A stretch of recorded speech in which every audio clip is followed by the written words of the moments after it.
अब हम नाद बिंदु उपनिषद के बारे में पढ़ेंगे। नाद बिंदु उपनिषद ऋग्वेद से लिया गया है। इसमें मंत्रों की संख्या 56 है। इसमें ओम को हंस के रूप में बताया गया है कि जो ओम है वो हंस रूप है। कैसे देखते हैं हम इसको। अकार मात्रा को हंस का क्या है, दक्षिण मतलब दाया भाग बताया है। उकार को बाया भाग बताया है। मकार को पूंछ बताया है। उसकी अर्ध मात्रा को क्या बताया है, मस्तक। और गुण को पाद आदि बताया है। और तत्व को शरीर बताया है। और उसका जो धर्म है, धर्म को क्या बताया है, दाहिना चक्षु। आधर्म को क्या बताया है, बाया चक्षु। और भूलोक को क्या बताया है, दोनों पैर। और भुआ लोक को क्या बताया है, जंगा। और स्वाहा को क्या बताया है, कटी प्रदेश। और महा को नाभि। जना को हृदय। तपा को कंठ। और सत्यलोक किसको बताया उसने, भू के मध्य जो ललाट होता है उसको बताया है। तो उन्होंने कहा जो ओम को इस रूप में जानता है वो क्या है, करोड़ों पापों से मुक्त हो जाता है। उसे करोड़ों पाप भी उसे कोई हानि नहीं पहुंचाते हैं।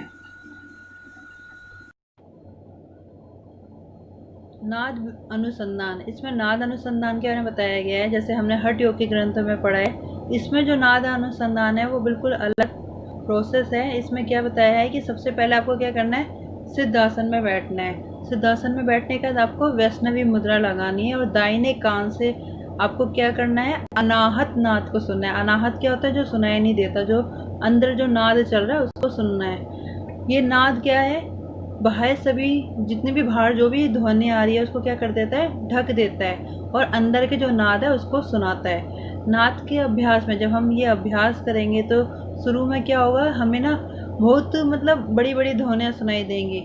जैसे महाबेरी। जैसे जैसे हमारा अभ्यास बढ़ता जाएगा नाद के छोटा होता जाएगा। जैसे मंदिर का घंटा है, जब हम बजाते हैं तो शुरू में वो बड़ा तेज सुनाई देता है और बाद में धीरे धीरे धीरे धीरे वो बिल्कुल एकदम सूक्ष्म होता जाता है, छोटा होता जाता है। उसी प्रकार ये नाद के बारे में बताया गया है, नाद अनुसंधान का। जब हम इसका अभ्यास करेंगे शुरू में ये हमें बहुत महत्व मतलब बहुत बड़ा सुनाई देगा, जैसे महाबेरी। और अंतिम में ये बड़ा सूक्ष्म हो जाएगा। फिर उसमें इन्होंने 3 अवस्था बताई है कि एक तो है आदि, मध्य और अंत। आदि में क्या होगा, इन्होंने बोला आदि वाला जो स्टार्टिंग में क्या होगा, सागर जैसी आवाज़ सुनाई देगी। फिर बादल सुनाई देंगे। फिर भैरी, फिर निर्झर। और मध्य में क्या होगा, मर्दल, घंटा, नगाड़ा। और जो अंतिम अवस्था है उसमें क्या होगा, किनकिन, वंशी, वीणा, ब्रह्मर जैसे नाद सुनाई देंगे। तो इसमें बताया गया कि जो साधक को नाद में ही मन को स्थिर करना चाहिए। और वह सूक्ष्म या स्थूल हो, मतलब इतना छोटा हो या स्थूल हो, ऐसा कोई इसमें मैटर नहीं करता। वह उसको क्या है, नाद में ही मन को स्थिर करना चाहिए। जहाँ पहले मन लग जाए वहीं पर मन को स्थिर कर दे। क्या वह स्थूल हो क्या सूक्ष्म हो, जहाँ लग जाए वहीं मन को वह स्थिर कर दे। इस प्रकार अगर वो करता है, मन को नाद के साथ एकीभूत करने पर क्या है, हमें चिदाकाश में लीन हो जाता है। वो चिदाकाश में लीन हो जाता है अगर वो इसी प्रकार से अभ्यास करता है जो इसमें बताया गया है। अब हम ध्यान बिंदु उपनिषद पढ़ते हैं। ध्यान बिंदु उपनिषद है कृष्ण यजुर्वेद से लिया गया है। इसमें जो मंत्रों की संख्या है वो 106 बताई गई है। इसमें ध्यान योग की महिमा बताई गई है कि ध्यान योग से क्या लाभ होते हैं। इन्होंने कहा कि ये पर्वत के समान है, पाप नष्ट कर देता है। ये क्या है, हमने कितने भी पाप किए हैं उसको नष्ट कर देता है। अन्य कोई उपाय नहीं है, अगर हमें कोई पाप को नष्ट करना है ध्यान के अलावा कोई उपाय नहीं है। ध्यान बिंदु उपनिषद में बताया गया है ये पर्वत के समान विशाल जो बड़ा सा बड़ा पाप है उसको नष्ट कर देता है। इसके अलावा कोई अन्य उपाय नहीं है। इसमें बीज अक्षर ओम से परे बिंदु से परे नाद है। उस नाद के अक्षर ब्रह्म में लीन होने पर परम पद की स्थिति प्राप्त होती है। अब ये तो बता रहे हैं कि आपको ध्यान करना है, इससे आप पाप से दूर हो जाएंगे। पर किस पे करना है, ये कह रहा है कि जो बीज अक्षर ओम है उससे पर एक बिंदु है, बिंदु से पर एक नाद की अवस्था आती है। उस नाद के अक्षर ब्रह्म में लीन होने पर उस परम पद की प्राप्ति होती है। फिर अनाहत शब्द से परे जो तत्व है, जो अनाहत से भी जो परे है, उसे जो योगी प्राप्त कर लेता है उसके सभी संशय नष्ट हो जाते हैं। कह रहे हैं कि जो अनाहत मैंने बताया था, जैसे कि जो सुनाई नहीं देता, जो इंटरनल नाद है, उससे भी परे जो एक तत्व है जो उसको प्राप्त कर लेता है तो सभी संशय, सभी डाउट हमारे नष्ट हो जाते हैं। फिर इसमें पढ़ना ब्रह्म का स्वरूप बताया है।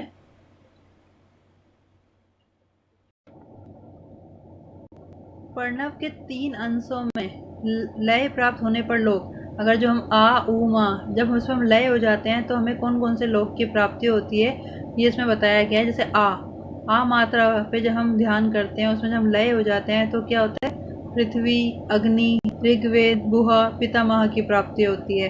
और जब हम उ मात्रा का करते हैं तो इसमें क्या होता है, अंतरिक्ष, वायु, यजुर्वेद, गुहा, विष्णु, इस लोक की प्राप्ति होती है। और माँ का उच्चारण करने से, माँ पे ध्यान करने से क्या होता है, द्यो, सूर्य, सामवेद, स्वाहा, महेश्वर लोक की प्राप्ति होती है। इसके बाद इसमें ओम की विशेषता बताई गई है। ओम को प्रणव भी कहते हैं। जैसे आ उ मा, आ क्या है, पीला है, रजस है, चंचलता है उसमें। उ क्या है, शुक्ल मतलब सफेद है, सत्व है। और माँ क्या है, कृष्ण मतलब काला है, तमस है। यहाँ ओमकार के 8 अंग बताए गए हैं और 4 पैर हैं, उसके 3 स्थान है, 5 देवता है। जो ओमकार है उसके कितने अंग बताए गए, 8 अंग और 4 पैर, 3 स्थान और 5 देवता बताए गए हैं। अब हम इसको एक एक करके देखते हैं। 8 अंग कौन कौन से हैं, अकार, उकार, मकार, नाद, बिंदु, कला, कलातीत, कलातीत। फिर 4 पाद कौन से हैं, विश्व, तेजस, प्रज्ञा, तुर्य। और 3 स्थान कौन कौन से हैं, सत्व, रज, तमस, जागृत, स्वप्न, सुसुप्ति, स्थूल, सूक्ष्म, कारण। फिर 5 देवता इसमें बताए गए हैं, ब्रह्मा, विष्णु, रुद्र, ईश्वर, सदाशिव। जो ओमकार को नहीं जानता है वह ब्राह्मण नहीं है, इसमें बताया गया है। फिर इसमें प्रणव की उपमा दी गई है। प्रणव क्या है, धनु, धनु मतलब धनुष। आत्मा क्या है, जो उसमें हम जो तीर चलाते हैं वो आत्मा है। और ब्रह्म क्या है, लक्ष्य, जो हमारा एम है वो क्या है, ब्रह्म है। सभी देव, सभी स्वर और चराचर रूपी तीनों लोग, सब कुछ उस ओंकार से उत्पन्न है। जिसमें बताया गया जो भी इस जगत में जो भी चीज है, जो चराचर है, जो चल रही है, वो उस ओम से ही उत्पन्न है। फिर इसमें प्रणव की मात्राओं के अनुसार जप करने का फल बताया है। उसकी हस्व मात्रा का पापों का दहन होता है। उसकी दीर्घ मात्रा पे करते हैं तो क्या है, संपत्ति की प्राप्ति होती है। फिर इसमें प्राणायाम के बारे में बताया गया है कि पूरक, कुंभक, रेचक। देवता क्या है, पूरक का ब्रह्मा, कुंभक विष्णु, रेचक रुद्र। फिर विष्णु, इसमें योग के 6 अंगों का वर्णन किया गया है। आसन, प्राणायाम, प्रत्याहार, धारणा, ध्यान, समाधि। आसन इसमें बताए गए हैं। वैसे तो 84 लाख आसन बताए गए हैं, इसमें 4 आसनों को मुख्य माना गया है। कौन कौन से, सिद्धासन, भद्रासन, सिंहासन, पद्मासन। और इसमें चक्र जो बताए हैं वो भी 4 बताए, मूलाधार, स्वादिष्ठान, मणिपुर और अनाहत चक्र। इसको महाचक्र भी कहते हैं। और इसमें मूलाधार में कितने दल हैं, 4, स्वादिष्ठान में कितने हैं, 6, मणिपुर में कितने हैं, 10 और अनाहत में कितने हैं, 12।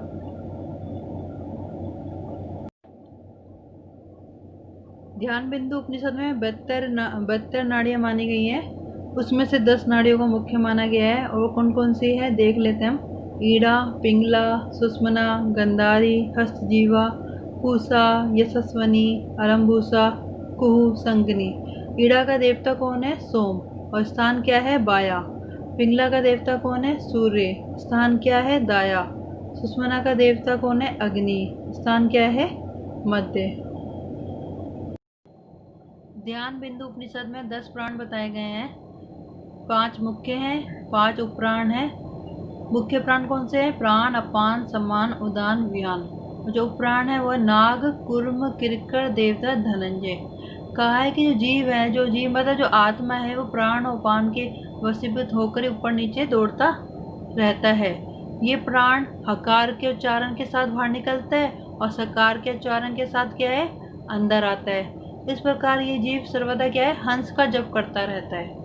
एक दिन में हम कितनी बार जप करते हैं, 21,600 बार। इस जप को अजप्पा गायत्री भी कहा जाता है और यह है मोक्ष देने वाला है, पाप से मुक्त कराने वाला कहा गया है।